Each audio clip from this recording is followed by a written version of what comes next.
bahwa akal kita ini disetting kemudian untuk mengenal Allah. Kalau ada kemudian agama yang mematikan akal, itu sudah dipastikan tidak akan sampai kepada Tuhan.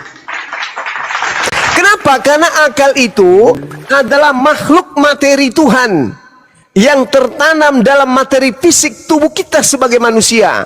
Akal itu adalah merupakan serpihan cahaya yang dengan akal itu manusia mampu membedakan segenap kualitas objek atau benda-benda yang ada di sekitar kita.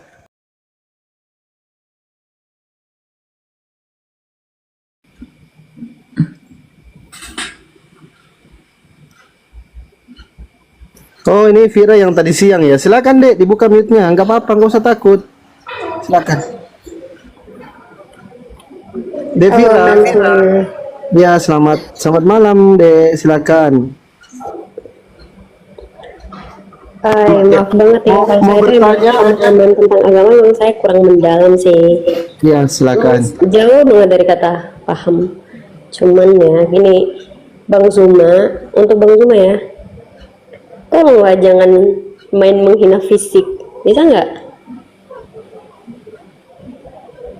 Jangan hina fisik dong. Ya kalau debat ya fair-fair aja, debat ya debat. Jangan menghina fisik orang lain. Belum tentu kita sempurna juga kan. Orang yang menghina nabiku kok tadi, menghina nabi kami. Gimana? Jangankan menghina fisik, kuhamburkan isi kepalanya malah kalau ada di sini. Gak bisa gitu dong. Oh, kenapa nggak bisa? Itulah Islam. Tidak sama seperti agama Kristen diajarkan Tuhannya ditampar, ditelanjangi, diseret. Oh, kami nggak bisa. Emang kalian diajarin kalau kalah debat emang harus main menghina fisik orang lain Siapa gitu? yang kalah debat? Siapa? Kau panggil Paulus hadapi saya. Kalau debat gimana? Ada pernah kau lihat pernah yang mengalahkan dari Kristen? Nggak usah menghina fisik orang lain untuk membenarkan diri sendiri. Kalau cuman giginya aja yang dihina lantas kau keberatan, bagaimana pula dengan nabiku yang dia bawa-bawa? Pintar sekali kau pemakan babi. Kau sok cantik. Mulutmu lames banget ya Bang. Ya nggak apa-apa. Kau pemakan babi, memang kau pemakan babi kok. Salah saya bilang kau pemakan babi. Salah. Bang mulutnya. Enggak, saya tanya. Salah saya kata kau pemakan babi sama anjing. Ya salah. Sebenarnya yang najis itu bukan masuk ke mulut ya. Ya itulah makanya saya katakan kau pemakan babi. Keluar dari. Makanya jangan kau keberatan kalau saya bilang kau pemakan babi, pemakan anjing. Isi hati Iya. Makanya enggak usah kau menangis kalau saya bilang kau pemakan anjing, makan babi, makan kutu. Kutu kau pernah makan kutu? Kau pernah makan kutu? Pernah? Nggak pernah banget kan? Kenapa enggak kau makan? Alamak, kan Paulus mengajarkan tidak ada yang haram bagiku, semuanya halal. Kenapa kau nggak makan? Makanlah kutu babi, kau makan kecoa, cicak, makanlah itu.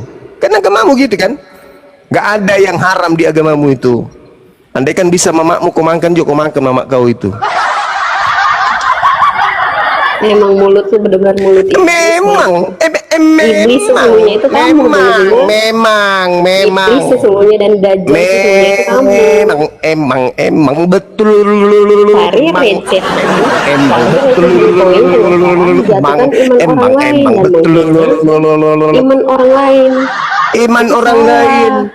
Kalau berbicara mengenai kalau kita berdiskusi diskusi aja. Nggak usah kau bawa penghinaan terhadap Nabi Muhammad, nggak perlu. Toh kan nggak perlu. Berkat karena perjuangan umatnya Nabi Muhammad, kalian bisa hidup tenang di Nusantara ini, dimerdekakan. Kalian itu enak hidup karena umat Nabi Muhammad kemudian memperjuangkan mengusir Kristen dari Nusantara. Paham tak? Muhammad siapa ya? Paham tak? Umatnya itu yang mengusir penjajah Kristen dari Nusantara ini sampai kau hidup enak di Indonesia. Paham kau? Ya. Sayang kalau nabiku dihina. Tak ada manusia di depanku. Kalau apalagi orang-orang kafir laknat kayak kalian. Kan Kan bisa diskusi tanpa menghina Nabi kan? Seperti kami tidak pernah menghina Tuhan kau kan? Nah, harusnya kau itu hargai pernah menghina kita Tuhanku. salam. Mana? Coba saya di mana? Buktikan kalau saya pernah menghina Tuhanmu. Tunjukkan ke saya. Kau Anda itu yang menghina menyamakan Tuhan Tuhanmu. kami dengan hantu. Inilah anak domba. Siapa anak domba di situ? Yesus. Kau yang menghina Tuhanmu seperti binatang. Inilah anak domba katanya. Domba itu apa? Malaikat atau binatang? Binatang. Kalian sendiri yang mengatakan Tuhan kalian binatang. Paham kau? Ya, karena Anda tidak memahami arti dari anak domba. Saya memang tidak paham. Yang saya paham kalau domba itu binatang. Kalau Karena domba itu apa? Anda tidak memahami Ya, konsep saya tanya dulu. Kalau domba itu apa keimanan menurut kami. saudara? Ya, jangan asal ngoceh, Bang Kalau Zuma. domba itu menurut saudara apa? Kue lapis. Domba itu apa? Domba itu apa, Mas? Mas, domba itu apa, Mas? Mas, domba itu apa? Hanya orang gila yang tidak mau mengatakan bahwa domba itu binatang. Itulah Tuhanmu kau katakan selepel dengan itu. Oh, itu hanya perumpamaan. Berarti kau mengumpamakan Tuhanmu dengan binatang. Itulah agamamu. Ya, karena setan sesungguhnya itu kamu, Zuma. Oh, enggak dong. Kalau Oh, saya kamu setan sesungguhnya. kalau saya setan, Karena kalau musuhnya Tuhan saya adalah setan, Ya, itu berarti kamu. saya mau agar Yesus disalib. Musuhnya Tuhan Yesus itu kamu. Karena Yang kamu mau setan Yesus juga. itu disalib setan dan anak-anaknya. Kata siapa? Kata Yesus. Tertulis di mana? Di Yohanes 8. Iblislah yang menjadi bapakmu sehingga kamu mau membunuh aku. Berarti yang membunuh Yesus dan yang menginginkan pembunuhan dan yang mengimani pembunuhan terhadap Yesus adalah anak-anak tuyul. Itulah kamu. Habis itu kau tampil di sini seperti orang baik-baik. Wah, anak setan mau nyamar jadi orang baik. Mana bisa? Anak setan mau nampil baik-baik menasihati di Mencari sini. duit Jangan dengan menghina cara fisik. menjual iman orang lain. Jangan menghina fisik. Bagaimana kalau saya mengatakan jangan bunuh Tuhan? Rasanya Udahlah ya, sempurna Mas. banget ya. Mas, Belum tentu udahlah. Anda sempurna, Zuma. Apa? Emang Anda Kenapa, Mas? Emang aku sempurna? Aku memang nggak sempurna. Tapi paling tidak aku tidak menganggap Tuhanku Sempurna. setara, Kamu sempurna, Zuma. seimbang, Sempurna banget. seimbang seperti binatang. Oke? Oke? Apapun yang Anda katakan, apapun yang Anda katakan, paling tidak saya tidak menyetarakan Tuhanku dengan binatang. Apa lagi? setan yang Apa lagi? sesungguhnya itu loh, Zuma. Apa? Kenapa, Mas? Setan yang sesungguhnya itu kamu, Zuma, Bang Zuma. Oh, saya Ngerti setan. nggak? Berarti wajar dong kalau Iya. si setan mengatakan Gigi Sugigi, Pastor Gigi. Musuhnya Tuhan itu hanya setan. Anda menghujat Tuhan kami, menghina Tuhan kami. Di mana saya menghujat Tuhanmu? Tunjukkan dalilnya. Saya menghina Tuhanmu di mana? Karena Anda menyamakan Tuhan kami dengan binatang Iya. hantu. Martinus. Di dalam kitabmu dikatakan inilah anak domba yang akan menghapuskan dosa dunia. Yohanes 5 nomor 20. Yohanes 2 nomor berapa itu? Nomor 2, Yohanes 2 nomor 29. Martinus. Kitabmu yang menyetarakan di dalam Wahyu 5 nomor 6. Aku melihat binatang bertanduk 7 bermata 7. Itulah ketujuh roh Tuhannya Kristen. Para kali siapa yang mengatakan itu? Kitabmu. Itu Cak Kangkung. Jadi kalau Anda menarasikan Kenapa setiap kali Anda live, topik pembahasan kamu itu cuma tentang Bible dan iman orang lain? karena Al-Quran membahas Bibelmu. Gitu. Iya Lu dong. bahas aja Al-Quran lo. Ya Al-Quranku justru itulah Al-Quranku yang saya bahas. Gitu. Al-Quran saya menjelaskan tentang kitabmu. Begitu Cak Kangkung. Jadi kalau Anda bertanya tentang kenapa bahas Bible, Al-Quran itu mengatakan apa? Wa inna minhum lafariqa yalwuna alsinatahum. Itu jelas itu. Oke. Ya udah bahas aja ke Quran kamu semua. Ini Al-Quranku yang sedang kubahas. Dan sungguh di antara mereka niscaya ada segolongan yang memutarbalikkan lidahnya membaca kitab, agar kamu menyangka bahwa yang dibaca itu adalah dari Alkitab, padahal itu bukan dari Alkitab, dan mereka berkata itu dari Allah, padahal itu bukan dari Allah. Itu Quran saya itu yang mengatakan. Jadi yang kau baca itu, yang kau sebut Alkitab itu bukan Alkitab. Begitu Cak Kangkung. Al-Quran saya mengatakan ini. Quran surah Ali Imran ayat 78. Lu mau apa?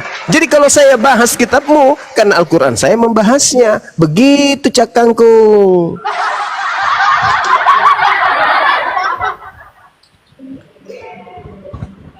Jadi lain kali tanya pastor-pastormu ya, jangan tanya pastormu gini-gini, saudara Cak Kangkung, tanya pastormu kalau mau diskusi dengan Bang Suma, lain kali jangan cuma modal gigi ya, harus pakai ilmu.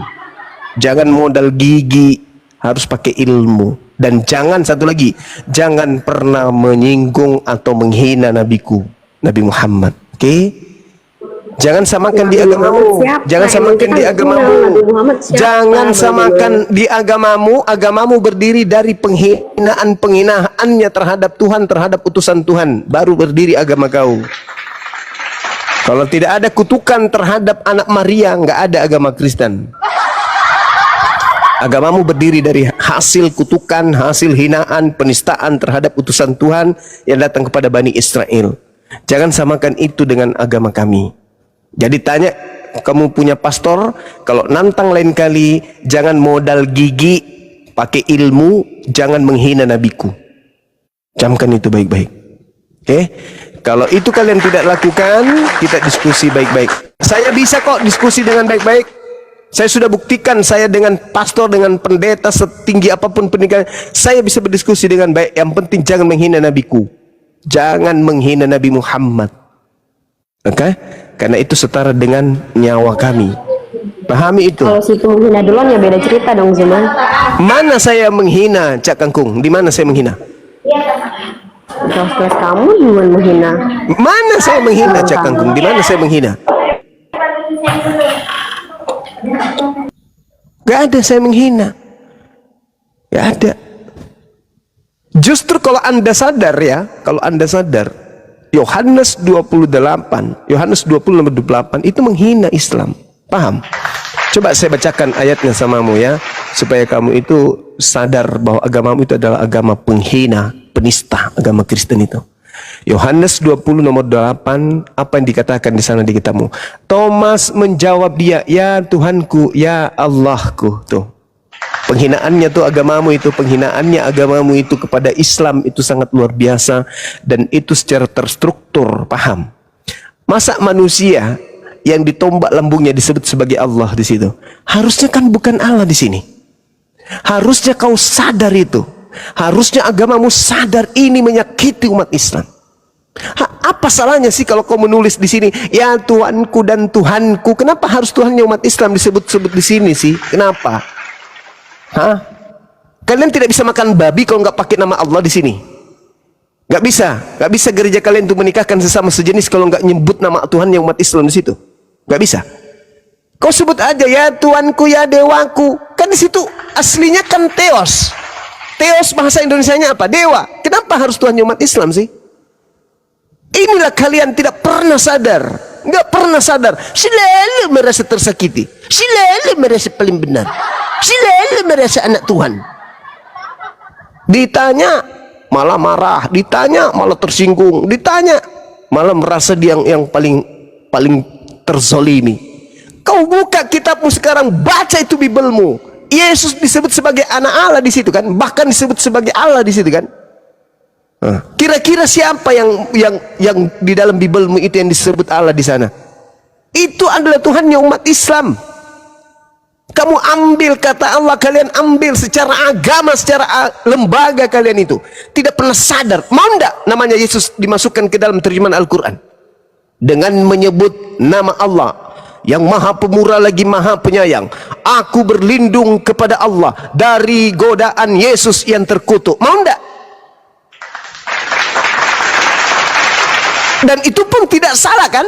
Karena di dalam Galatia 3 nomor 13 dikatakan Kristus telah menebus kita dari kutuk hukum Taurat dengan jalan menjadi kutuk. Sebab ada tertulis, terkutuklah dia yang mati di atas tiang salib. Siapa yang terkutuk? Yesus kan? Salah enggak kalau saya mengatakan Bismillahirrahmanirrahim, A'udzubillahi minasyaitonirrajim, Bismillahirrahmanirrahim, Alhamdulillahi Rabbil Alamin. Segala puji bagi Allah Tuhan semesta alam. Kemudian dengan menyebut nama Allah yang maha kasih yang maha penyayang. Kemudian aku berlindung kepada Allah dari godaan Yesus yang terkutuk. Boleh kan? Boleh. Kenapa? Karena di kitabmu dia terkutuk. Ya aku berlindung dari manusia terkutuk itu. Boleh kan? Tapi kami tidak melakukan itu. Kami menghargai kalian. Tapi kalian ada menghargai kami? Enggak. Yohanes 20 nomor 28 jelas sekali penghinaan kepada kami umat Islam. Thomas menjawab dia, ya Tuhanku, ya Allahku. Harusnya di situ ya Tuhanku, ya sembahanku, atau ya Tuanku, ya dewaku. Karena di situ original teksnya adalah teos. Ini kalau diluruskan dengan kayak begini, oh paling tersakiti, oh lapor, penghina, penghujat. Kau tidak lihat kitabmu itu, menghina Allah, menghina Tuhan kami. Hah? Dari mana Kristen mengambil kata Allah? A-L-L-A-H itu dari mana? Dari Yunani, Cak Ayu, pembohong, pendusta. Dari mana? Dari bahasa Arab, pembohong, pendusta. Itu adalah nama Tuhan dalam bahasa Arab. Kalian gak pernah sadar kan? Karena umat Islam itu terlalu sayang, terlalu sabar selama ini. Kau pakai nama Allah itu dengan kau tipu-tipu membacanya, ya Allah. Biar tidak ketahuan bahwa itu Tuhannya umat Islam, cara kalian baca apa? Allah. Itulah kalian. Makanya Al-Quran mengatakan apa? Innal ladina kafaru min ahlil kitab wal musyrikin fi nari jahannam khalidina fiha ulaika hum syarrul bariyah. Mereka itu adalah seburuk-buruknya makhluk. Seburuk-buruknya makhluk itulah kalian. Ya, jadi sekali lagi saya katakan pesan sama pastor atau pendeta kalian yang mau berdiskusi, jangan menghina Tuhan saya, jangan menghina Nabi saya. Diskusinya yang bagus. Oke? Diskusi utamakan kejujuran, jangan berbohong. Jangan berbohong. Berdiskusi dengan data tanpa bohong. Itu kalau Anda belum siap untuk itu, jangan nantang Bang Zuma. Jangan. Mending kalian permantap pengetahuan kalian tentang Bible, baru hadapi nanti Bang Zuma. Gigi lebih besar dari pengetahuan, bagaimana ndak kelabakan kalau gitu. Ya, saya kira begitu Cak Kangkung ya. Belajar lagi. Silakan diambil alih Bang Handi atau yang lain. Silakan. Pira, bisa nggak sih kamu tunjukkan di mana kami menghina Tuhanmu, yang mana?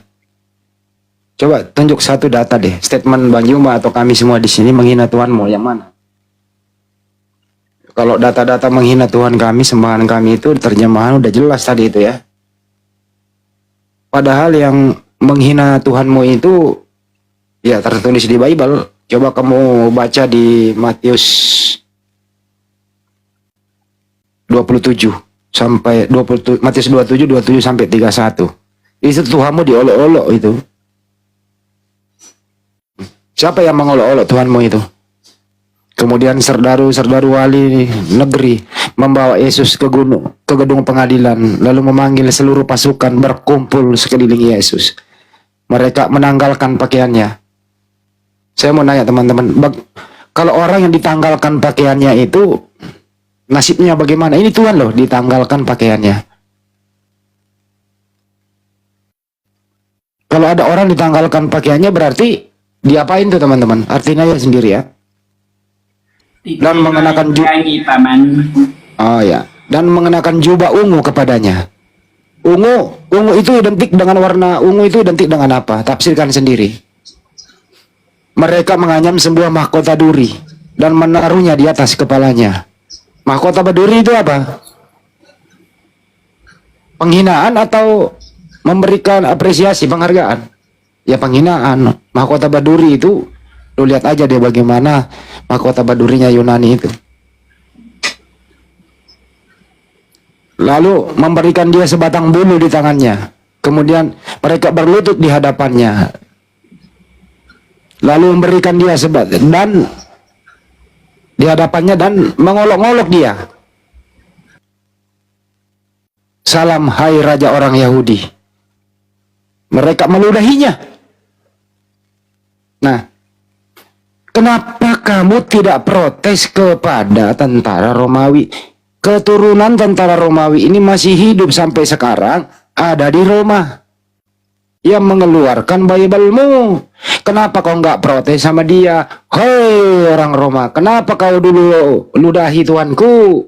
Kenapa dulu kau tanggalkan pakaiannya Tuhanku? Kenapa kau protes sama umat Islam? Bukan kami pelakunya, kucluk. Bukan umat Islam pelakunya yang mengolok-olok Tuhanmu, tapi pelakunya justru kau dewa-dewakan sekarang. Karena kelakuan dia ini membunuh Tuhanmu secara tragis di tiang salib, kau jadikan momentum menjadikan dia Tuhan menghapus dosamu. Mestinya kau protes juga sama Paulus, dialah yang mengutuk Tuhanmu. Kenapa larinya pelampiasannya kepada kami, kucluk? Kenapa larinya pelampiasannya kepada Banjuma, kepada kami? Padahal pelakunya jelas-jelas di dalam Bible-mu tertulis, tonggos. Hei pastor, mestinya kau marah sama pelaku-pelaku itu. Mereka bersekongkol, orang Yahudi bersekongkol tentara Roma, eksekusi Tuhanmu. Mestinya kau protes sama dia, malah kau ucapkan terima kasih. Kami Muslim hanya ingin meluruskan, kau anggap pula kami yang menista.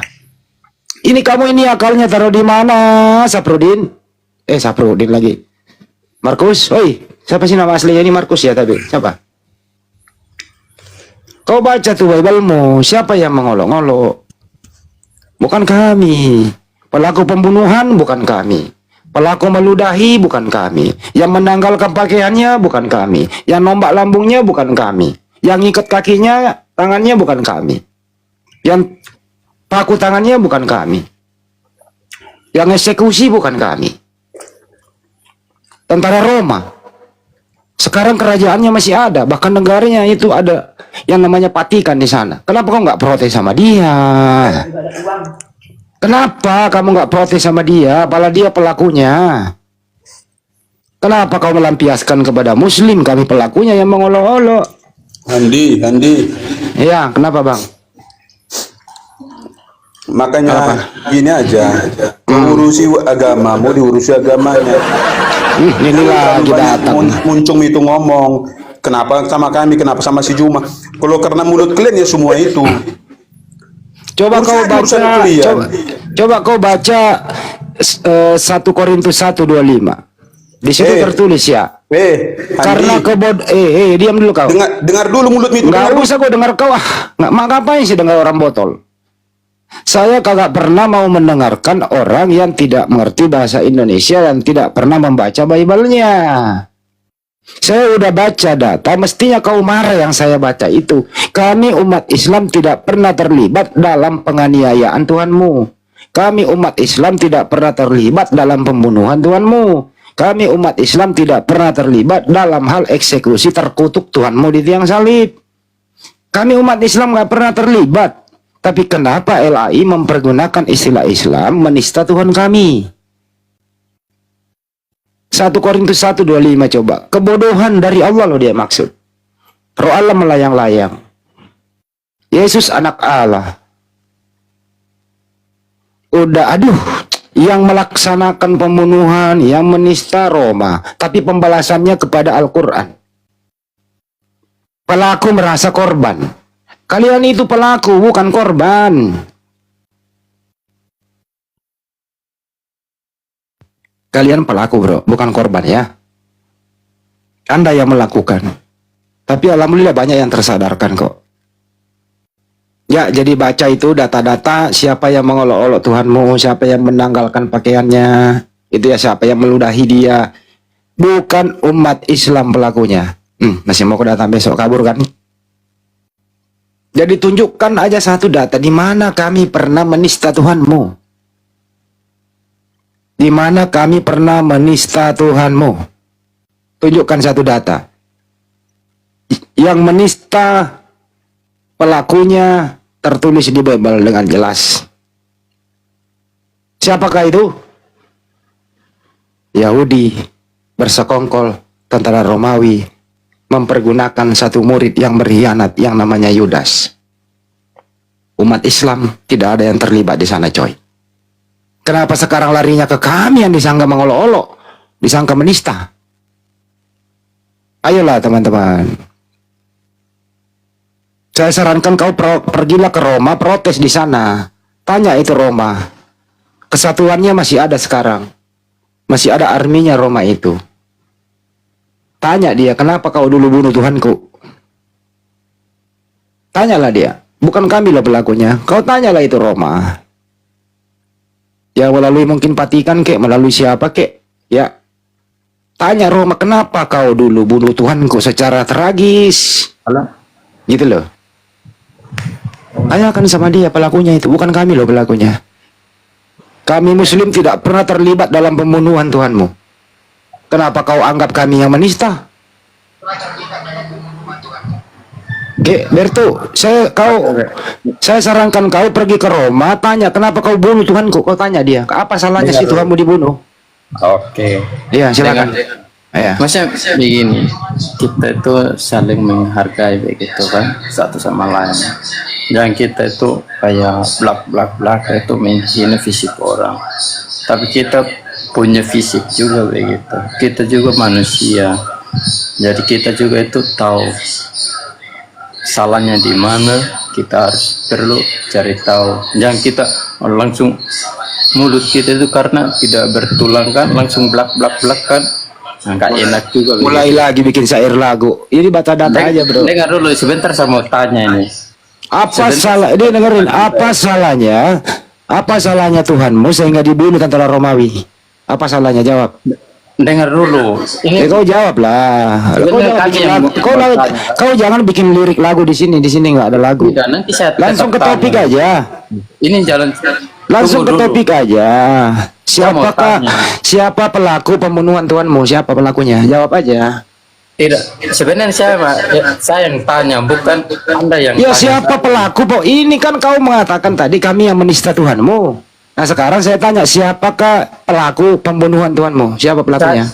Sekarang begini, jika Anda prestasi sesuatu, Apa sih? orang bertanya, Kenapa sih nggak ada yang orang pemilik pinter itu naik? gimana? Teman-teman, kenapa jadi begini sih? tidak. Kenapa jadi begini? Dengar dulu. Sebenarnya saya mau tanya. Dengar dulu. Saya tanya. Ya, Kau jawab ada. dulu ini. Apa sih? Sudah, kamu tanya apa? Anak. Sekarang Ya. saya mau cari Apa? tahu siapa itu Allahmu dan dia berasal dari mana.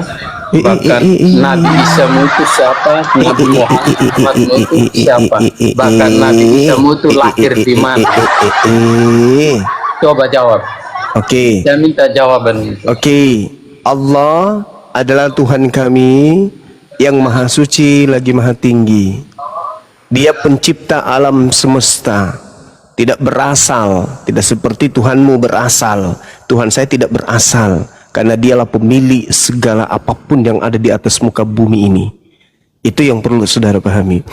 Nabi Muhammad SAW adalah utusannya yang diutus kemudian untuk seluruh umat manusia, sebagaimana dalam Al-Quran diterangkan bahwasanya beliau diutus kepada seluruh manusia litubayyina linnas. Itu jelas itu. Nah, sedangkan kalau Anda berbicara mengenai pencipta langit dan bumi, ya itulah Tuhan kami, Allah Subhanahu wa taala. Gitu. Oke? Sampai di sini kamu tidak paham?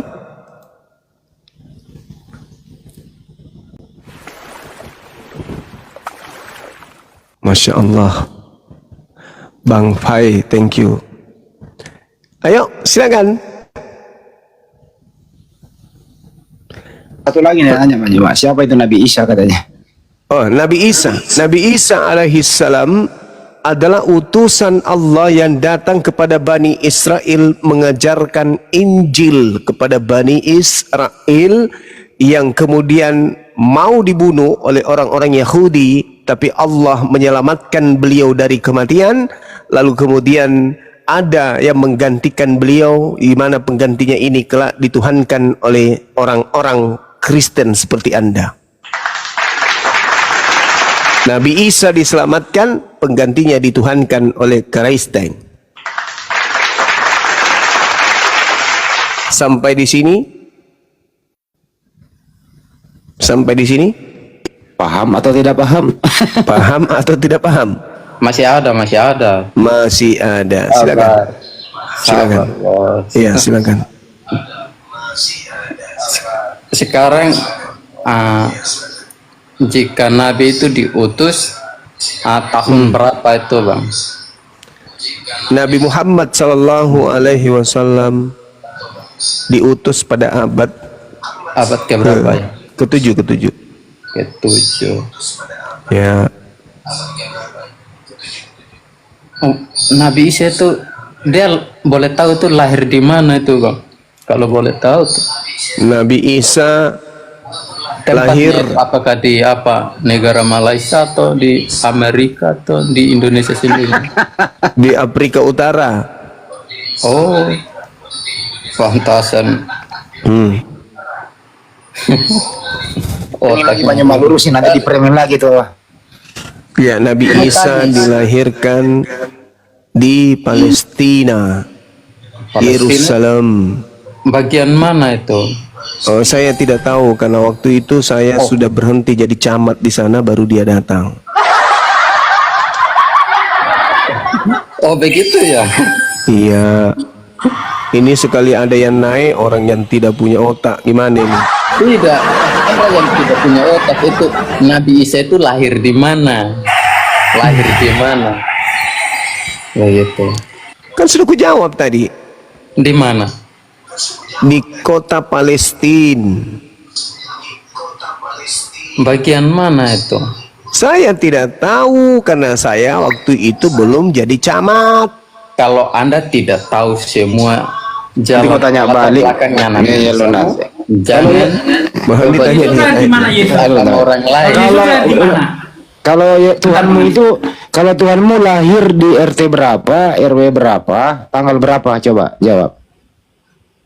Lahir di negara mana, kecamatan apa, kelurahan apa, RT berapa, Jawab tanggal dulu berapa? pertanyaan saya.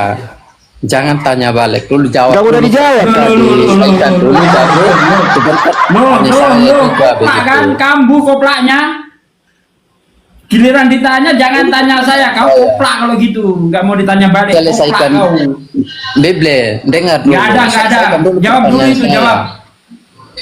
Nabi Jawab Isa dulu itu. itu Udah, jawab dulu itu. Yesus itu lahir di mana? Jawab. saya yang tanya duluan.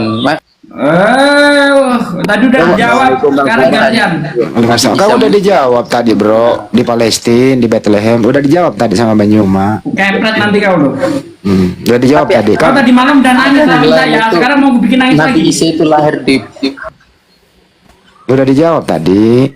Yesus lahir di mana? Yesusnya lahir di mana dia? jangan. Itu kan udah aku Itu bilang. nggak jelas. Tidak. Ada kurang-kurangnya. Nah saya apa Yesus itu? Menurut Paulus Yesus itu spermanya Bagian Daud. mana itu? Entah mana yang benar itu. Tempatnya itu. Menurut Talmud Yahudi Yesus anaknya Pantera. Nabi Isa itu lahir Menurut di mana? menurut Paulus Yesus spermanya Daud. Tempatnya di mana? Entah mana yang benar ini. Cermita itu tempatnya. Kecuali Banyuma. Entar lu Udah, bang yang lain aja jawab orang dulu. kayak gini nggak ada ilmunya Bang Pandi ah. Nabi Ganti Isa aja itu ganti. lahirnya di mana? Nggak jelas dia. Tempatnya di mana? Orang idiot Udah, ini, udah, orang udah. idiot. Idiot. Idiot. Tadi malam nangis itu lawan saya itu. Sampai gemetaran nangis dia. Udah dijawab Banyuma, lahir di Palestina, dekatnya Baitul Maqdis. Baitul Maqdis ya Palestina. Udah dijawab. Ya nggak jelas lah RT berapa, RW berapa. Karena Banyumas kan dulu udah dipecat jadi camat di sana waktu itu gitu loh. Mana Obatnya sih? habis. Selamat malam Bang Cuma. Iya, Melam. Gimana, Bang? Ini dulu nih siapa nih? Nama lu juga susah bro. Siapa sih nama lu ini? Akib Denim apa sih? Apa yang disampaikan? Akib Denim. Ya gimana bang? Apa disampaikan? Silakan bang. Apa bang? Bang, apa yang mau disampaikan? Halo. Ntar dulu. Saya hanya penggemar ini di room ini nih. Makasih, Bang. Kasih bang. Ya udah. Silakan Lutang. Ingat apa? Muslim Kristen Lutang. Saya Muslim. Lutang ingat siapa? Ya, lutang.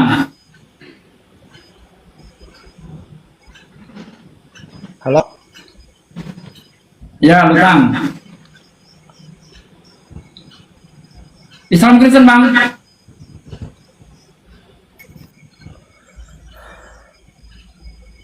Kenapa sih Kristen ini kalau naik sinyalnya buruk semua nih, heran itu. Denny Karo-Karo silakan. Denny Karo-Karo. Halo, Benny. Ya Lutang dipanggil diam. Silakan. Ya, Bang Juma. Ya, saya agama Kristen. Tapi saya senang lihat kamu berdebat, cerita begitu. Saya lama sudah ngikut, selalu nonton. Banyak pengalaman saya dapat dari kamu, tapi saya pakai untuk pribadi saya begitu. Saya senang misalnya berdiskusi, cerita begitu. Saya senang.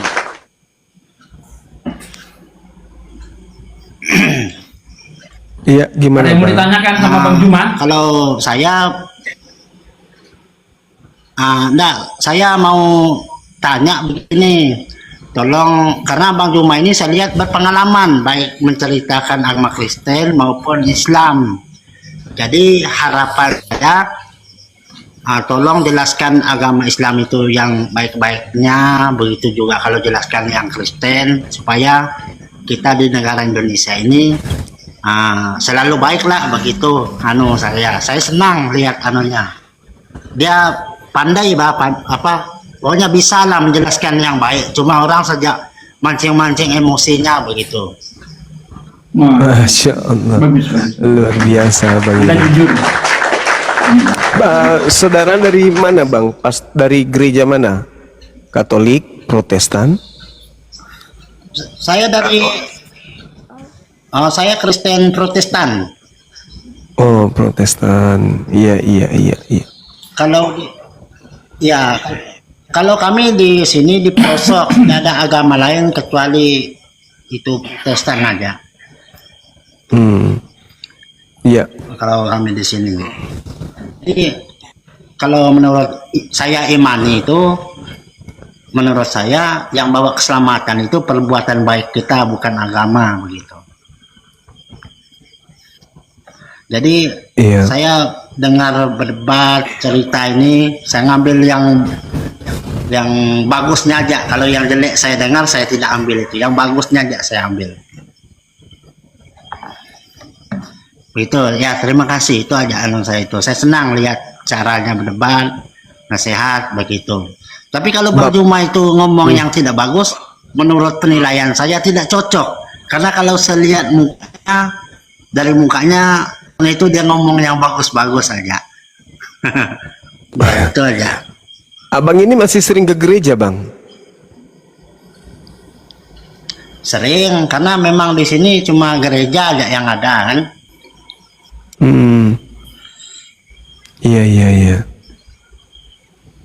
Adapun di kampung kami itu ada Islam itu cuma tamu begitu. Tapi kami menghormati juga, ndak kayak orang di kota kami. Kalau kami di situ saling menghargai lah begitu. Iya, Abang di Kalimantan ya? Iya, Kalimantan, pelosok kami di perbatasan Malaysia. Oh, siap. Iya, iya, iya. Ya. Jadi menurut pandangan abang ini, agama tidak menyelamatkan, tapi yang menyelamatkan itu adalah perbuatan baik. Ya, Gitu begitu ya, Bang, ya? pemahaman. Ya, itu yang saya imani begitu. Iya. Sebenarnya gini bang, perbuatan baik pun itu tidak akan seimbang dengan apa yang pencipta telah berikan kepada kita. Misalnya nih, mata kita ini mata. Apakah seimbang antara satu biji mata dengan perbuatan baik yang sudah kita lakukan selama ini? Nah, itu saya kurang paham sudah bang, karena kita itu Iya. apa ya, saya kurang, kalau jangankan Al-Quran, Alkitab aja saya tidak paham sepenuhnya begitu. Jadi saya itu apa ya, berdasarkan apa yang saya dengar aja, karena saya ini tidak seberapa membaca begitu. Jadi kita dengar kalau ke gereja kan, dengar apa yang pendeta khotbah begitu. Nah, kalau kayak begini kan kita nonton begini kayak berdebat apa. Pokoknya intinya saya dengar itu kalau ada yang keluar kata-kata yang baik dari saudara agama saya Islam, saya terima itu. Kalau ada dari agama Kristen yang bagus, itu yang saya terima. Jadi yang mana yang kurang bagus menurut saya, saya tidak masukkan itu di hati. Begitu aja saya menonton, selama menonton lah. Iya bang. Jadi kalau abang menilai saya seperti itu, saya pun menilai abang itu cocoknya jadi Islam. Karena hati abang ini lembut. Tapi kan Orang di sini tidak. Gimana bang? Di sana nggak ada Islam. Ya, kalau saya itu tidak terpaik. Ya, kalau saya itu kayak misalnya orang menghina Islam atau orang menghina Kristen misalnya. Kalau saya itu tidak ada emosi di situ, itu kan urusan mereka dengan Tuhan, bukan sama saya. Saya tidak terpancing emosi di situ kalau saya. Misalnya ada Kristen yang menghina Islam, itu urusan sama Tuhan, bukan sama manusia. Atau kalau ada pun dari mulut yang agama Islam ceritakan tentang Kristen, seharusnya kita tidak marah, Kristen tidak marah, itu urusan sama Tuhan kan begitu. Kalau pemahaman saya begitu, kita tidak perlu marah. Tapi saya lihat muka Wan Rumah ini cocoknya ngomong yang baik-baik. Masya Cocoknya jadi Allah. ustaz kalau begitu. Iya.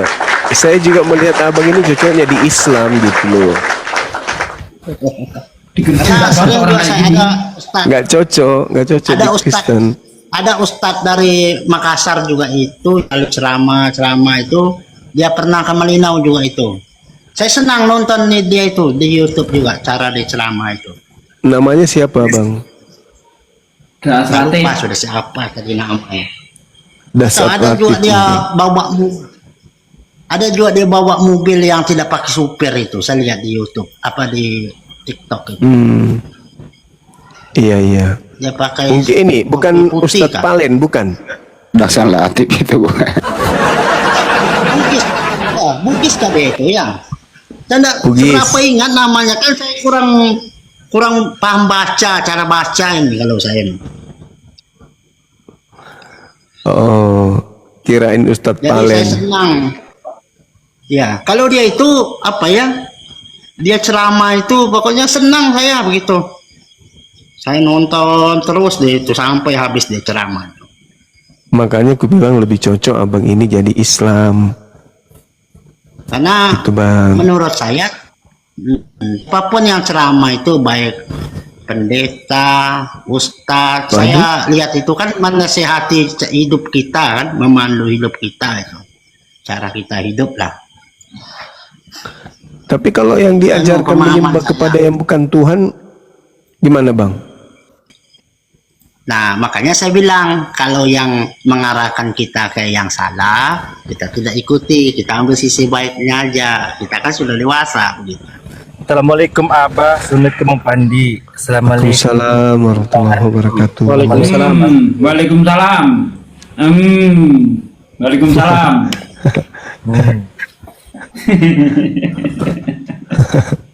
Yoga ini gemesin kan bilang, nah itu keren, itu keren. Halo Yoga, apa kabar Yoga? Alhamdulillah sehat aku. Iya, iya, iya. Iya, silakan Bang. Nggak, cerita aja, saya dengar aja di sini, nggak ada bahan cerita aja saya nih. Lutang, Ya, kamu masih menganggap Yesus itu Tuhan atau bukan Tuhan? nah kalau menurut pendeta yang mengajarkan sama kami, itu di Tuhan Yesus kan begitu di jadi itulah yang kami imani di sana itu begitu di kampung. Kau percaya nggak tuh omongan pendeta? Nah, kan memang dilatih dari kecil begitu kan ya, memang kita percaya apa yang dia ngomong kan, tidak ada saingannya kan begitu. Mati meja. Jadi Dilatih dari kecil banyak. ya, Dilatih dari sejak dari kecil sudah kita pokoknya apapun yang disebut itu Tuhan Yesus, bukan begitu. Minta pertolongan ya dianggap Tuhan lah begitu, Tuhan Yesus kan begitu, diajarkan dari kecil sudah terbiasa lah begitu. Lutang, kamu percaya enggak ada sapi beranak kucing? Kalau itu kan tidak bisa kita percaya kecuali mujizat Tuhan. Nggak percaya. Kalau manusia beranak Tuhan? Nah itu yang kan menurut cerita Percaya kau? Gembala. Ya kita percaya kan itu yang diajarkan. percaya. Gini. Udah Maksud saya dilatih dari gini. kecil, udah dilatih dari kecil. Maksud saya gini, Lutang. Mungkinkah sapi memperanakkan entitas yang berbeda? Ya kan? Sifat yang berbeda, wujud yang berbeda. Anda bilang tidak mungkin. Nah, antara manusia dan Tuhan itu jelas hakikatnya beda, wujudnya beda, entitasnya beda. Kenapa kamu bisa percaya manusia melahirkan setan, melahirkan Tuhan? Kan menurut Tuhan cerita bentar Bang. Tuhan atau itu pendeta, punya asal itu dia usul menerima. atau tanpa asal usul Bang? Nah kurang paham sudah saya itu. Nah, susah Jadi Bang kalau gini Bang. begini, kalau mau berdebat saya tidak paham. Pokoknya saya mau tahu aja. Pokoknya Enggak, kamu saya cerita. ingin Jadi, Anda pengalaman waras gitu. saja. Saya ingin Anda saja berakal sehat saja. Makanya tadi saya tanya, mungkinkah manusia memperanakkan Tuhan? Nah, manusia memperanakkan ayam mungkin enggak? Mungkin nggak manusia memperanakkan ayam? Kalau memperanakkan ayam kan nggak mungkin. Nggak mungkin. Kenapa nggak mungkin? Itu kan ayam kan memang sudah ada induknya. Jadi ayam kalau dia beranak punya Pintar. Betul, pintar abang ini, pintar, Masya Allah. Pintar. Nah, kalau manusia memperanakkan Tuhan, di sini karena baru. Tuhan nggak punya induk. Bilang aja Lutang, aku udah dilatih dari kecil gitu bilang. Nah, kalau itu pertanyaannya begini, kan saya nggak pakai surat kan yang menurut cerita sama kami itu yang bikin percaya itu kan Tuhan itu menjelma jadi manusia melewat rahim Maria begitu. Itu yang kami imani begitu. Jadi ketika Tuhan sudah menjelma jadi manusia, Tuhan udah nggak ada lagi. Yang ada sudah menjelma jadi manusia gitu. Nah itu kalau pertanyaan sampai sana saya kurang paham sudah. Waduh. Karena Gini, kita Bang, sepakat ada mendengar. bentar. Ada manusia menjelma jadi babi ngepet. Manusianya masih ada enggak? Kalau saya kan enggak diajar, saya kurang paham. Jelaskan aja gitu. Kalau manusia sudah menjelma jadi babi ngepet, manusianya nggak ada, yang ada adalah manusia yang berwujud babi ngepet. Kan begitu? Nah, ketika Tuhan sudah menjelma jadi manusia, seharusnya Tuhan yang nggak ada, yang adalah Tuhan yang wujud manusia. Betul nggak? Seharusnya seperti itu. Betul kan? Ya itulah saya masuk ke sini, kita mau tahu kan ceritanya kayak mana. Kalau memang kalau kita dengar dari sepihak aja kan, berarti kita anggap benar kan begitu. Jadi kita mau pelajari. Jadi kita ngambung begitu kan. Nanti kita Gini nih, kembali ke topik. Kalau Pak Lutang ini kan udah dilatih dari kecil, manusia melahirkan Tuhan. Nah sekarang Anda udah dewasa, nah sekarang kedewasaan Anda dilatih oleh Bang Juma. Boleh nggak dilatih nih? Supaya yang mana latihannya yang bener nih? Boleh ya? Ya. Boleh kan kita... saya dengar ceritanya begitu kan, saya dengar. Latihan dulu Bang Juma, latihan dulu. Dilatih dulu ya. Saya dengar ini. Kan begitu. Iya. Bang. Ya. Yang kemudian mengatur pertumbuhan rambut dan kumis serta bulu keteknya abang ini itu siapa, Bang? Nah, kalau bulu ketek saya rawat sendiri. Yang mengatur supaya dia tidak panjang seperti rambut. Rambut kan kalau tidak digunting, Bang, dia akan memanjang, bisa sampai 1 kilometer panjangnya. Ya. Lebih bahkan kalau nggak pernah dicukur. Nah, bulu ketek kalau nggak dicukur memanjang nggak kayak rambut? Nggak tahu, memang dia nggak akan mungkin panjang kan, gitu. Nah, itu yang saya tanya. Siapa yang menahan pertumbuhan bulu keteknya abang ini? Abang sendiri?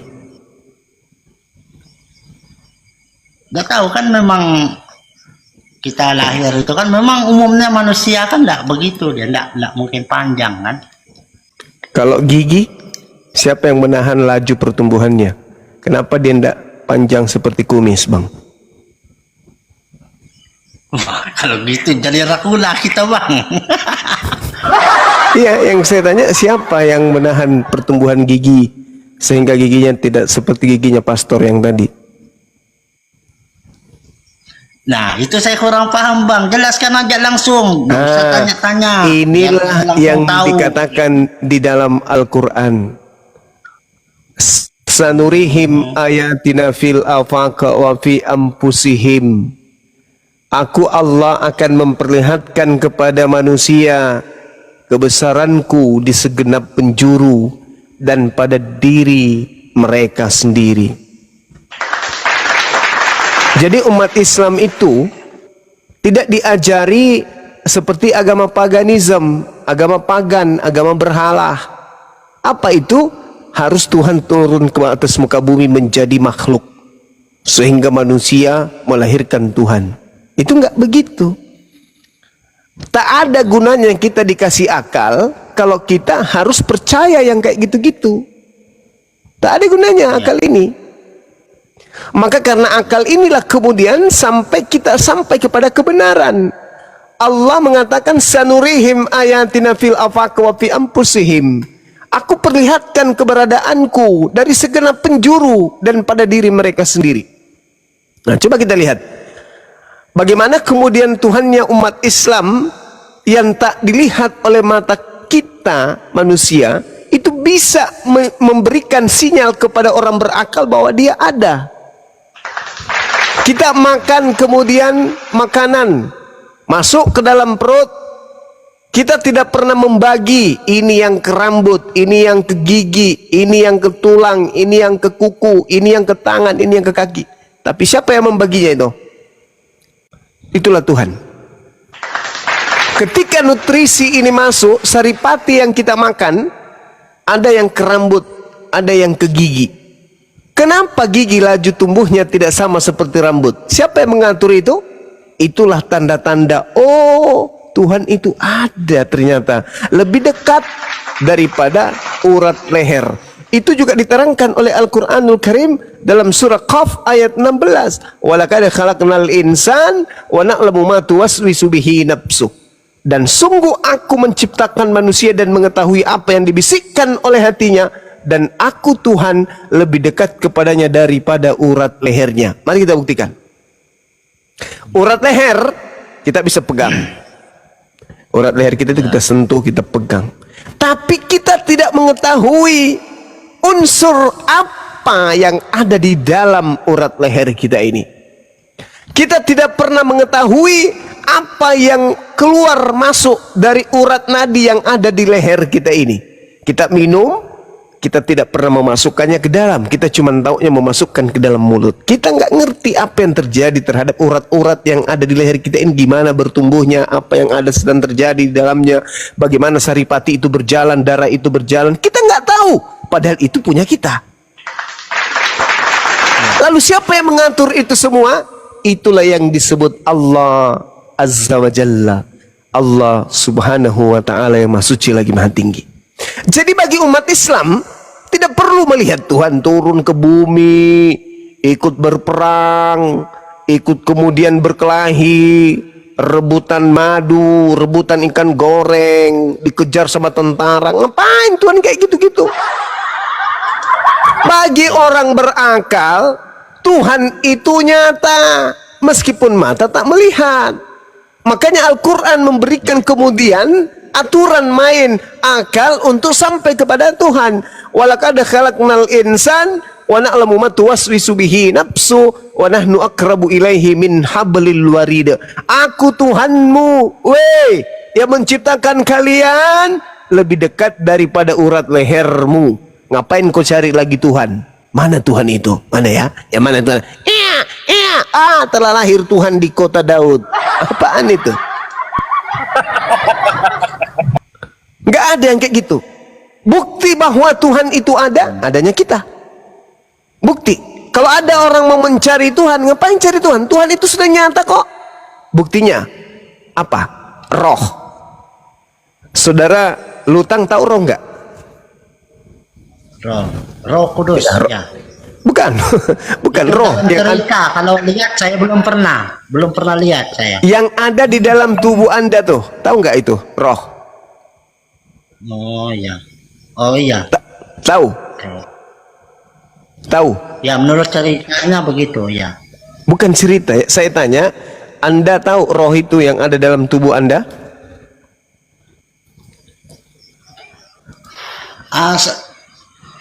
Gimana ya, takut salah jawab, Mbak. Ya, memang roh itu banyak ya. Berarti setiap manusia ada rohnya begitu.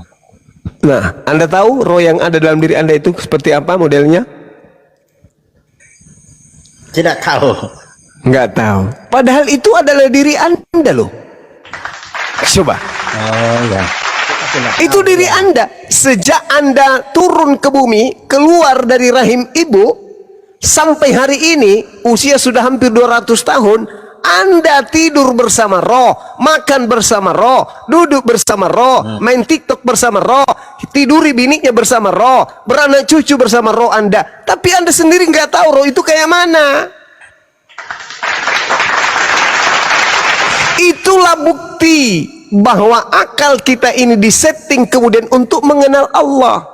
Kalau ada kemudian agama yang mematikan akal, itu sudah dipastikan tidak akan sampai kepada Tuhan. Kenapa? Karena akal itu adalah makhluk materi Tuhan yang tertanam dalam materi fisik tubuh kita sebagai manusia.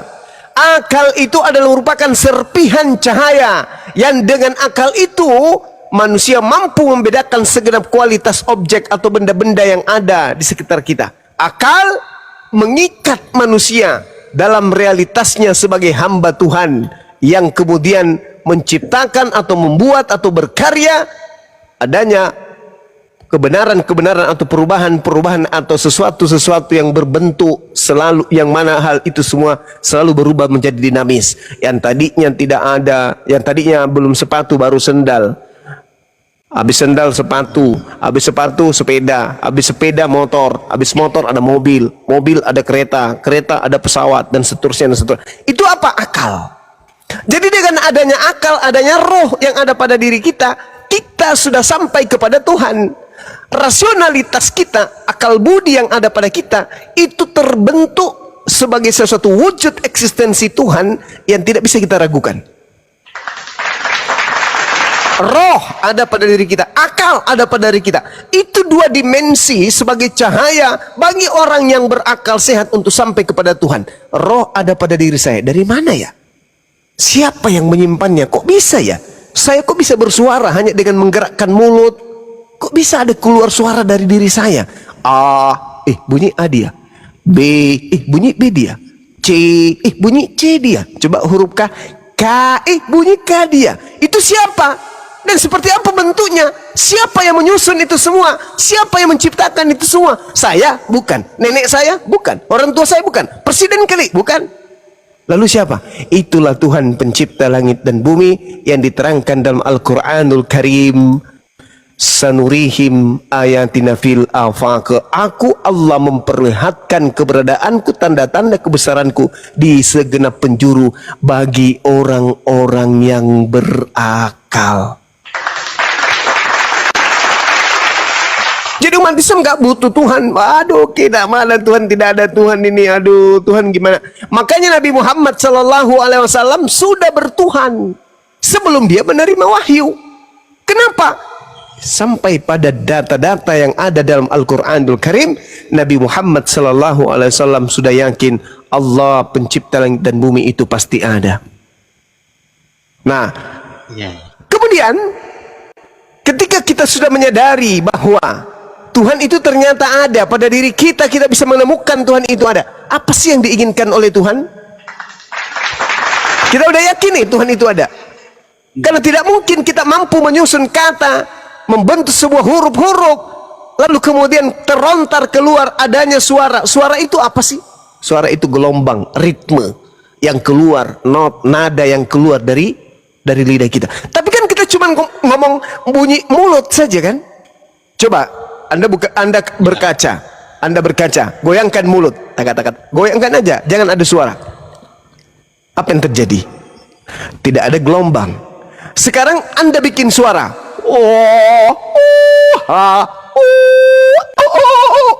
Apa yang membuat itu terjadi? Kita? Bukan. Kita bukan yang menciptakan suara itu, bukan. Tapi Tuhan mengadakan itu semua pada diri kita. Jadi sangatlah lucu kalau orang mengenal Tuhan, kudu dia turun datang jadi bayi dulu. Itu seburuk-buruknya makhluk itu yang mengatakan, mana Tuhan? Oh, Tuhan kita ada di sana. Ngapain? Dia lagi cari pohon ara. Mau ngapain? Lapar, dia mau makan buah ara. Tuhan itu nggak kayak gitu, Cak Ayu. Tuhan itu meliputi alam semesta ini termasuk diri kita. Apa buktinya? Siapa kira-kira yang menyusun kemudian tulang rusuk ini sehingga tulang rusuk ini tidak bertumbuh seperti rambut? Anda semua bisa membayangkan kalau Tuhan tidak memberikan simbol kehadirannya dalam diri kita, dalam tubuh, dalam jasad ini. Kalau Tuhan tidak mengawasi, makanya dikatakan dalam Al-Quran, Allahu la ilaha illa huwal hayyul qayyum la ta'khudhuhu sinatun wa la naum. Allah itu tidak pernah tidur, tidak pernah istirahat.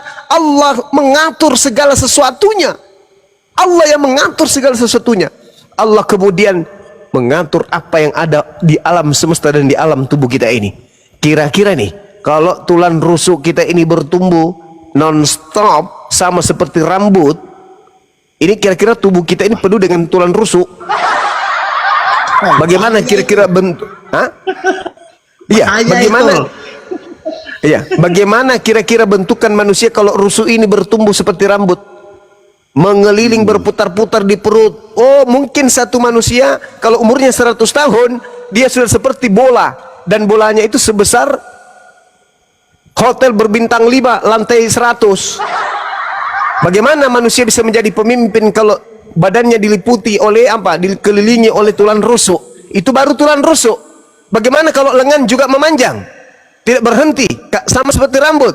Itu baru lengan. Kalau kaki juga memanjang, la haula wala quwata illa billah. Iya, kalau kaki memanjang, tangan memanjang. Kalau bola lainnya juga yang di tengah itu memanjang, gimana dong? Bijinya yang dua itu juga besar, gimana dong? Mata juga memanjang, gigi memanjang, lidah memanjang, bibir memanjang. Apa yang terjadi? Maka Allah mengatakan, sanurihim ayatina fil afaqi wa fi anfusihim hatta yatabayyana lahum annahu al-haqqa awalam yakfir bi rabbika annahu ala kulli syai'in syahida. Hanya orang berakal yang bisa sampai kepada Islam. Hanya orang berakal. Tidak mungkin Nabi Muhammad melakukan penelitian. Tidak mungkin Nabi Muhammad mengadakan kemudian riset. Tidak mungkin. Tidak mungkin kemudian melakukan hal-hal yang dilakukan oleh orang yang disebut dokter atau profesor hari ini. Enggak mungkin. Tapi Rasulullah mendapatkan wahyu dari langit. Dibenarkan oleh zaman, dibenarkan oleh semua disiplin ilmu yang ada. Inilah hebatnya umat Islam, memiliki kitab suci yang mana isinya adalah perkataan pencipta langit dan bumi, sehingga isinya sesuai dengan akal, sesuai dengan ilmu. Berbeda dengan kitabnya si Pastor Gigi yang tadi. Kenapa dia kemudian disebut manusia? Ya, karena dia menjadi manusia. Jangan lupa dia dua natur. Hey, halo. Ini sudah nggak zaman ajaran politeisme, ajaran paganisme kayak gitu udah nggak zaman, bro. Dulu 2000 tahun mungkin bolehlah, tapi sekarang nggak zaman lagi, bro. Orang-orang sudah pada berilmu, akal manusia sudah makin berkembang, ilmu pengetahuan semakin canggih dan modern. Masih ada juga orang mengatakan bahwa dia adalah manusia 100% dan dia juga adalah Tuhan 100%. Apa bedanya dengan ayam? Ketika orang berkata, ini adalah Tuhan 100% dan ayam 100%. Sama. Makanya saya katakan kalau cuma modal gigi, jangan diskusi dengan Bang Zuma. Nah itu bang, jadi kita berbicara mengenai konsep ketuhanan. Untuk sampai kepada Tuhan, Allah kemudian menitipkan akal. Kenapa kambing, kenapa sapi, kenapa ayam, kenapa monyet, kenapa kera, kenapa babi, kenapa asu tidak pergi ke rumah ibadah menyembah kepada Tuhan? Kenapa? Karena mereka kemudian tidak diberi akal. Jadi orang yang diberi akal tapi tidak menyembah kepada Tuhan yang benar, Al-Quran mengatakan apa? Ulaika hum syarrul bariyah. Mereka itu orang-orang kafir yang hanya menyembah kepada sesamanya makhluk, tidak menyembah kepada pencipta Azza wa Jalla. Dia lebih buruk daripada seekor kera. Dia lebih buruk daripada seekor babi. Dia lebih hina daripada seekor anjing. Kenapa? Seanjing-anjingnya tidak pernah anjing menyembah anjing. Semonyet-monyetnya monyet tidak pernah monyet menyembah monyet. Sebabi-babinya babi tidak pernah babi menyembah babi. Tapi ada manusia yang bukan anjing, bukan babi, dikasih akal sehat, tetapi dia justru menyembah kepada sesamanya makhluk. Inilah yang dikatakan Al-Quran, ulaika hum syarrul bariyah. Mereka itu adalah seburuk-buruknya makhluk. Nah, kembali bung, dalam diri kita ini terdapat dua unsur alam semesta. Ada unsur alam semesta pada diri manusia. Bagaimana kemudian alam semesta ini melakukan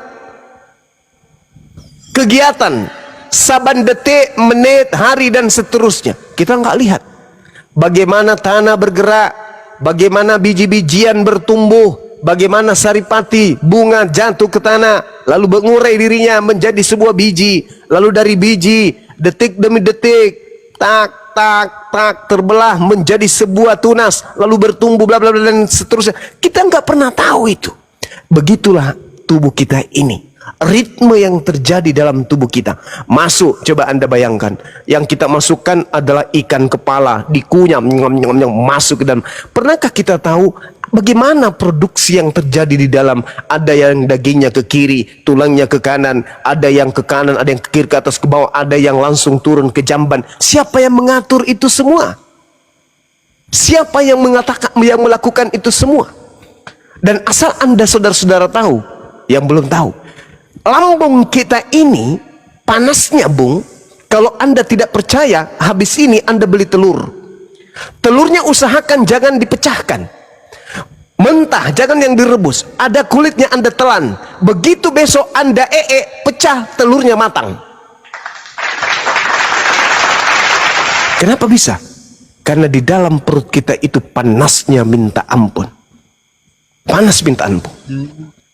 Siapa yang menciptakan rasa panas itu? Apa fungsinya rasa panas itu? Untuk menghancurkan apapun yang masuk yang berkesesuaian dengan kadarnya perut dan tubuh manusia. Ya, jangan juga nanti Anda masukkan kelereng. Hancurlah kelereng ini, coba kata Bang Suma masuk. Ya janganlah, tetap aja bulat keluar. Begitu dia keluar, apa dia katakan? Selamat pagi Indonesia, aku masih kelereng loh. Nah itu dia. Jadi Bunuh diri itu Bang Suma, bunuh diri kalau kita mau telan kelereng. iya. Jadi gitu saudara. Islam itu sangat rasional, sejalan antara akal. Itulah Islam. Jadi tak ada itu Tuhan datang merangka. Mana Tuhanku di sini mayatnya? Siapa yang ngambil mayat Tuhanku di sini? Gak ada lawak. Gak ada yang kayak gitu-gitu, Bang. Tuhan pencipta langit dan bumi itu maha mendengar. Annallahu sama. Ya. Allah itu maha mendengarkan. Jadi Allah kenapa tidak ke bumi? Untuk apa? Untuk mengetahui apa yang terjadi. Wah, itu bukan Tuhan. Allah itu maha melihat. Jadi ngapain dia turun ke bumi? Dia malah mengetahui, dia maha melihat.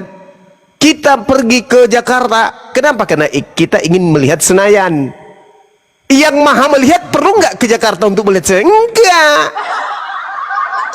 Ngapain? Tidak ada sesuatu yang tersembunyi di hadapan Allah. Ditahu, jangankan pada diri, jangankan pada apa yang di luar daripada manusia. Apa kata Allah? Walaqad khalaqal insan wa na'lamu ma tuwaswisu bihi nafsu. Aku mengetahui apa yang dibisikkan oleh hati manusia. Apa yang dibisikkan hati kita Allah tahu. Nah, itu baru Tuhan. Kalau ada dia sendiri tidak bisa berbuat apa-apa dari dirinya sendiri, ya gimana dong? Jadi malaikat aja kagak, nggak bisa naik level, apalagi jadi Tuhan.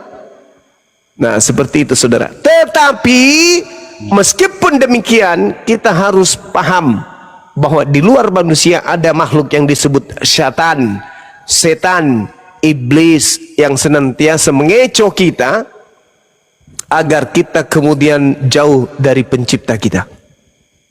Nah ini yang harus kita waspadai. Siapakah dia? Dialah penguasa dunia, yaitu iblis. Yang dikatakan di dalam Bible sebagai penguasa dunia itu adalah iblis yang menguasai alam gelap. Ini senantiasa akan menjadi musuh manusia yang tetap taat kepada Tuhan. Tapi yang tidak taat kepada Tuhan itu adalah temannya. Bagaimana cara iblis ini menyesatkan? Cara iblis menyesatkan manusia adalah kalau dia dibisikin untuk mencuri, bisa jadi dia masih diampuni. Kalau dia membisikkan manusia untuk korupsi, bisa jadi dia diampuni. Kalau dia membisikkan manusia untuk berzina, bisa jadi dia diampuni. Coba. Apa yang bisa membuat setan itu bersama-sama bisa mengajak manusia ke neraka bersama-sama kekal di dalamnya?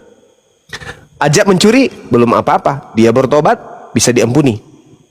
Atau mati dalam keadaan pernah mencuri tidak bertobat, paling seberapa di neraka, masuk lagi ke surga. Sedangkan iblis punya misi adalah agar manusia menemaninya di neraka kekal selama-lamanya. Apa dosa yang paling bisa iblis lakukan terhadap manusia agar manusia bisa menemaninya kekal di neraka? Apa itu?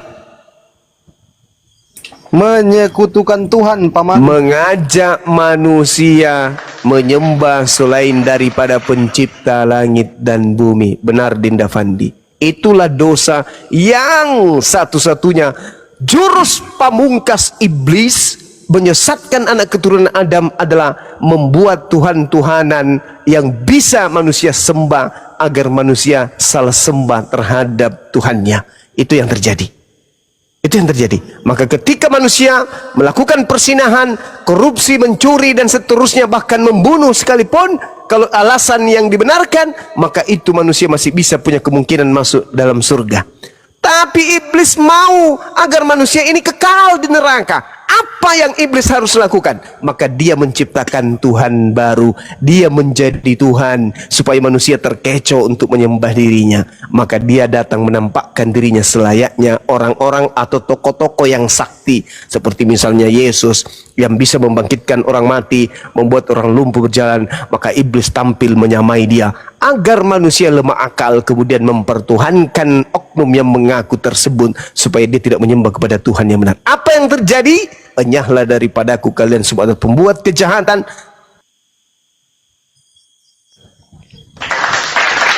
Iblis berhasil memasukkan orang-orang ke dalam neraka ketika manusia menyembah kepada selain daripada Tuhan pencipta alam semesta. Berbahagialah teman-teman mu'alaf yang sudah meninggalkan penyembahan terhadap makhluk menuju kepada penyembahan kepada pencipta alam semesta, pencipta makhluk ini. Demikian dari saya sebagai pengantar, meskipun cuma sebentar, paling tidak ada edukasi buat diri saya sendiri dan juga pada teman-teman sekalian. Demikian.